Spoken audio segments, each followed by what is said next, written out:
The analysis of critical points will also help us in analyzing if there are closed paths inside your solution curve, which is actually corresponding to periodic solution. So if there are closed paths, then x equal to x of t and y equal to y of t will be periodic functions. So using the behavior of the critical points, we will get an overall picture of the paths, which is actually called the phase portrait of the system. So an example of a phase portrait is, so this is a solution curve of an autonomous system of equations. So here the points S, R and Q, they are critical points. You can see that there is path which passes through the critical point R, and here ക്യൂവിലേക്ക് approach ചെയ്യുന്ന പോലെയാണ് ഒരു spiral ഫോമിലാണ് നമ്മുടെ solution curve വരുന്നത്. So it will pass through the point Q, or it will approach the point Q as t approaches to infinity, and here it does not pass through the point S. So here you have closed paths around the critical point S.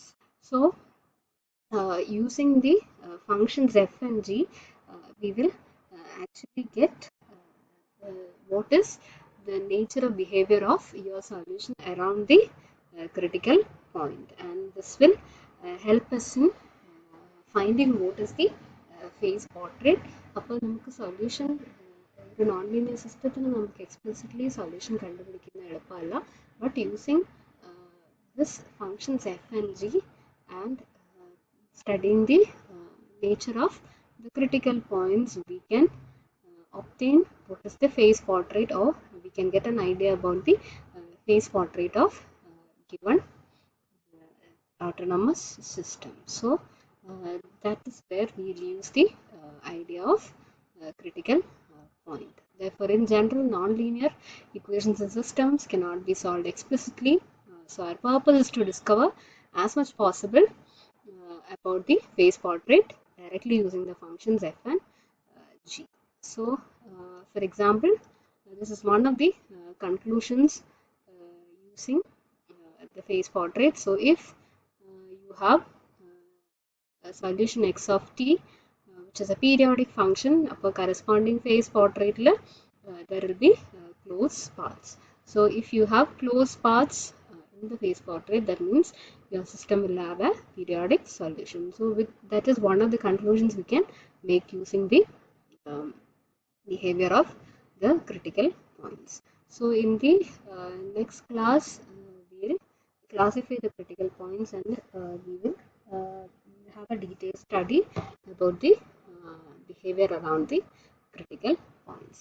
Now let us solve a problem on finding the critical points. So we will solve for these two problems.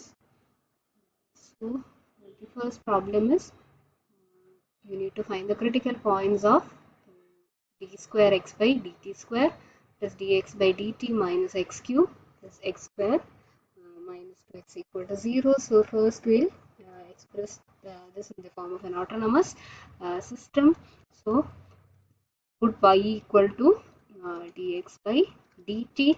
So dy by dt will be d square x by dt square. So the equations will be dx by dt equal to y, and dy by dt will be, so this will become minus y plus, so we'll get x cube plus x square minus 2x.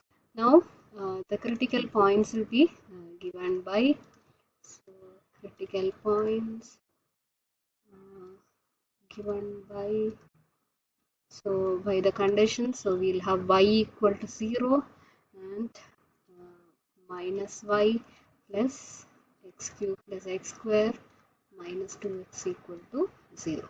So y equal to 0 implies, so we'll have x cube plus x square minus 2x equal to 0, so that implies x into x square plus x minus 2 equal to 0. So therefore x is 0. Now upon solving this, you will get, so this will be x plus 2 into x minus 1. Okay. So we will be getting minus 2, and so therefore the critical points are, so those will be the point 0. So y coordinate is 0. So x is 0 and y is 0. Then x is minus 2, y is 0, and then we have 1, 0. So that is the critical point. And the next question was, so dx by dt, dy by dt. So dx by dt is y square minus 5x plus 6.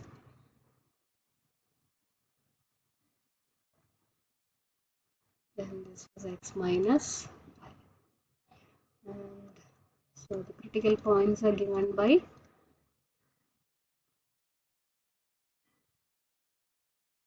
so x minus y equal to 0 and y square minus 5x plus 6 equal to 0. So this implies x will be equal to y. So we will get y square minus 5y plus 6 equal to 0. So we will be getting y equal to 2, 3. So when y is equal to x, so x value will be again 2 and 3. So therefore the critical points are, so the critical points will be 2, 2 and 3. So this is how we find out the critical point.